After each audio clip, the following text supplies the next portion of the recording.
guys, it's Dr. Erin Harris here again with Harris Internal Medicine, Harris Internal and Functional Medicine, and Wellness by Dr. Harris. So this is an episode that I'm really been looking forward to because it really explains how we work up someone for functional medicine. In particular, I'm going to do a vitiligo workup for you guys today since this is a vitiligo channel. All right, so please, you guys, remember to like and subscribe, ring the bell, do the bell notification. And also in the description, there is a link to the webinar. So if you guys want to get on a live webinar with me and ask questions, there's a lot of questions that you've had before, like how did I progress and actually treat vitiligo, how have I healed, what am I doing now to treat my vitiligo, what did I do to allow it to creep back in, what steps did I take to kind of get back on the bandwagon. And so all those questions you can ask me during the webinar. So yeah, this is one of my favorite things to do when I come and see, or not when I come and see, but when a patient comes to see me.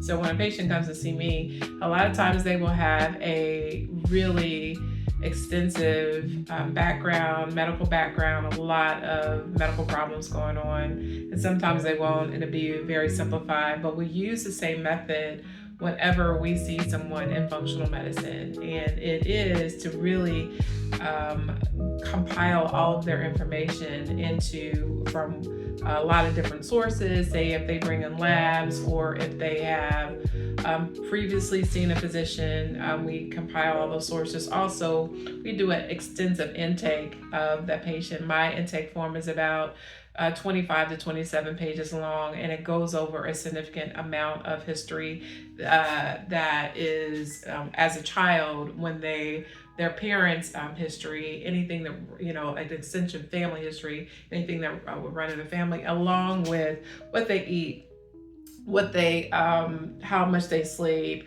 what is their stress levels like. So and it is a very extensive workup, and we gather all that information and look at it to see where's the best place to start. How do we start treating you? And so I want to give you guys a sneak peek into that type of workup for this typical patient that we will have, as maybe she is 36 years old, 36-year-old female that is presenting to me with ongoing vitiligo that won't stop. It's just getting worse.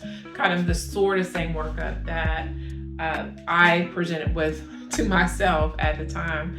And so just want to kind of go over what to expect if you go to a functional medicine doctor.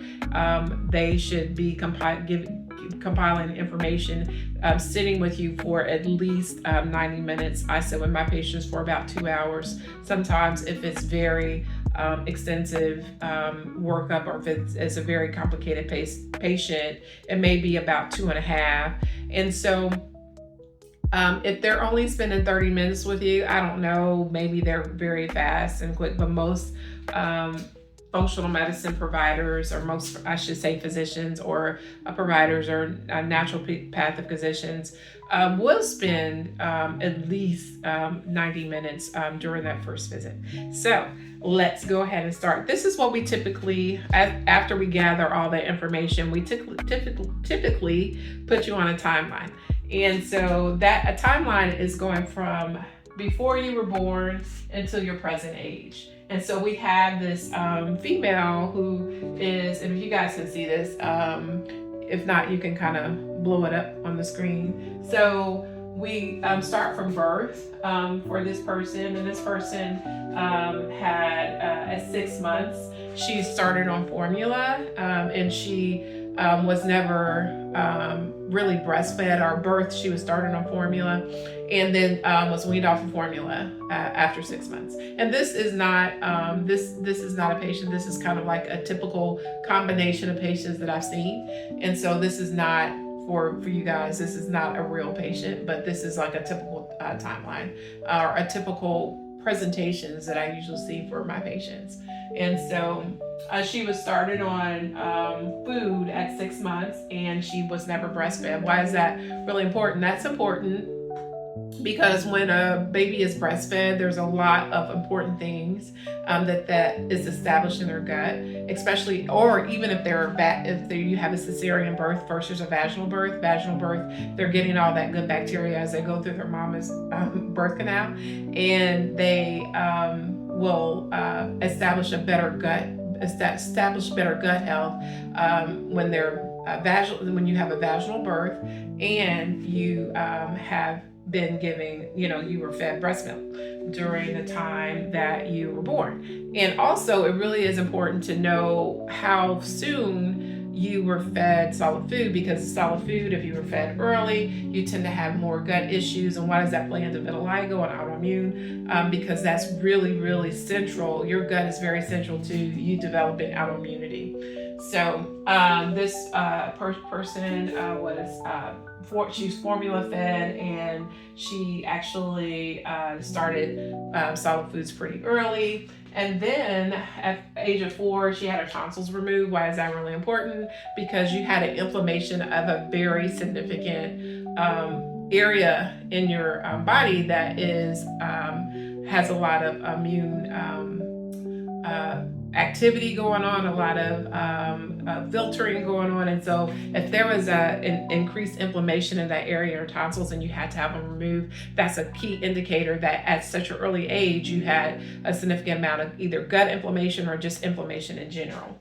Then at 6, she would experience abdominal pain that she didn't necessarily know why she was having abdominal pain. She would have abdominal cramping, and they may have, as just wrote it off as her being more emotional or having emotional or just maybe wanting to get attention, but really took her to the doctor. They couldn't really find anything or any cause of her abdominal pain, but she knew that she would have abdominal pain. It wouldn't necessarily happen when she ate something or when she, when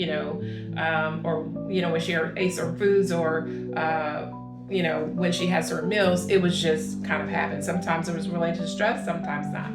So the next thing that happened is at age 16, she developed significant acne, what we call cystic acne, which is a really painful acne under her skin. And this is really important because acne is a really significant sign of abdominal or gastric dysfunction, which we call dysbiosis, which is imbalance in your gut bacteria. And one of the things when we hear acne, we're like, I see someone with acne on the street, I'm like, problems with their gut. And so she has been showing signs early on, even since the baby, that there were issues with gut.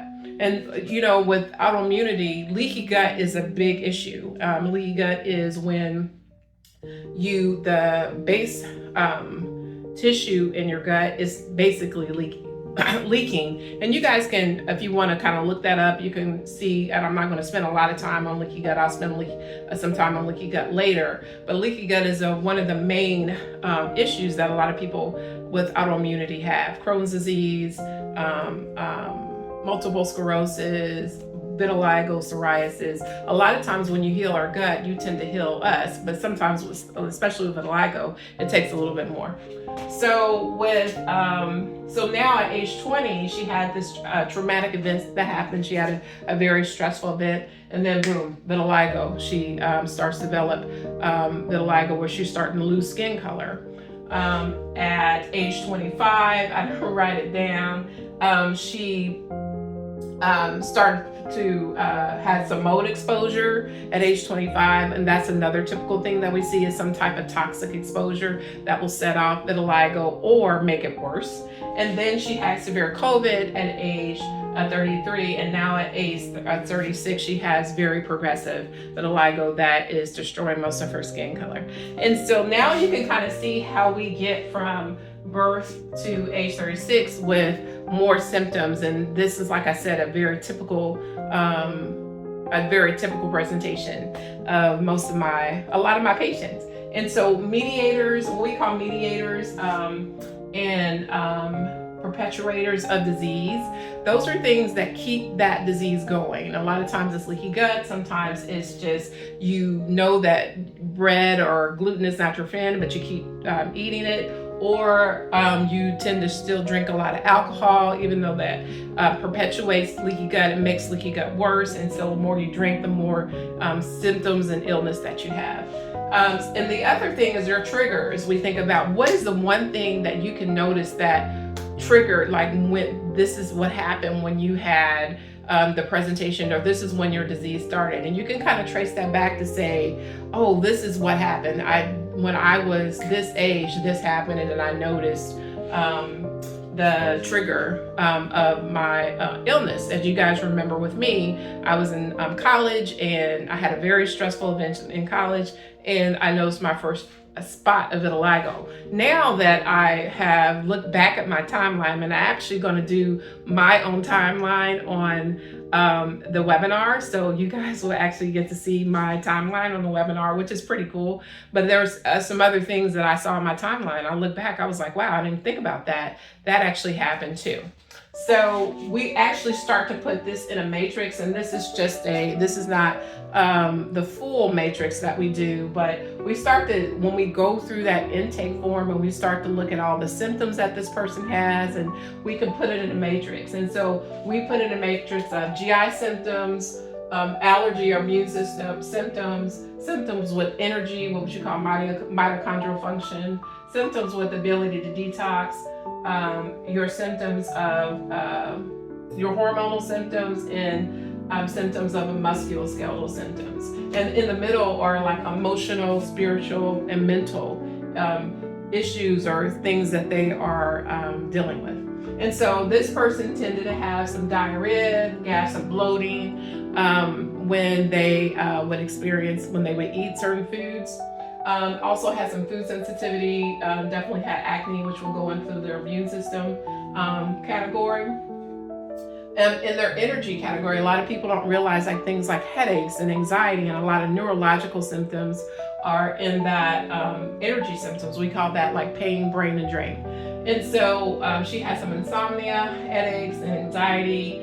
Also, you would think that constipation will go up into her GI symptoms, which it will. You can have constipation in that GI symptom, but you also, if you're not having a good bowel movement every single day, or at least we say you should have at least one bowel movement per meal that you have a day. And so if you eat 2 meals a day, you should have 2 bowel movements a day. Then if you're not getting rid of those toxic loads in your body. And so constipation, ear ringing, and motor exposure were some of her toxic symptoms or toxic exposures, and that is could be a significant issue with her.